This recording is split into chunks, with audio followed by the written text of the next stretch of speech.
Tingnan nyo po, mga bossing, pinagtulungan pa. Yun nga po. Wala po kayo instruction ng ulo, sir. Putik na yan, bike na lang. Hindi pa pinadaan. Hindi naman nasasakyan yan.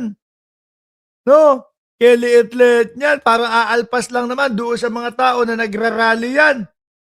Ang aarte nyo din no? Pagka kinutusan ng mga pag-uulo ninyo, gagalit kayo.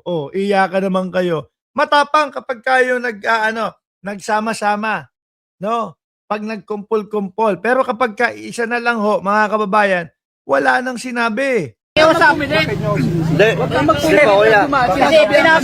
pinapaintindi po namin, sir, ang dapat mong gawin, sir. Putik na yan. Kala mo naman, truck o bus yung dadaan. Isang maliit na bisikleta yun, dadaan lang, aalpas lang, para hindi na umikot ng malayo. Meron pa kailangan ipaintindi. Ano ba naman yung simple? Sige, makikiraan po, dadaan lang po, tapos na. Para makarating ng mas maaga doon sa patutunguhan. Tapos haharangin nyo pa na merwisyo na kayo doon sa unang araw ng rally ninyo. Tapos eto pa din ang gawa ninyo, pang-peperwisyo pa din. Bro, wag ka na lang mag-provoke. Parang awa mo na. Mag-amok? Wag ka na lang mag-amok. Anak ng putik na yan. Wala naman ako nakikita na nag-aamok na siklista. Ang nandiyan na nakikita ho natin, mga kababayan, gusto lang pong dumaan. Sa dami nila, hindi makapagsalita. Okay yung kalalabanan. Wag ka na lang maggulo, bro. Malis ka.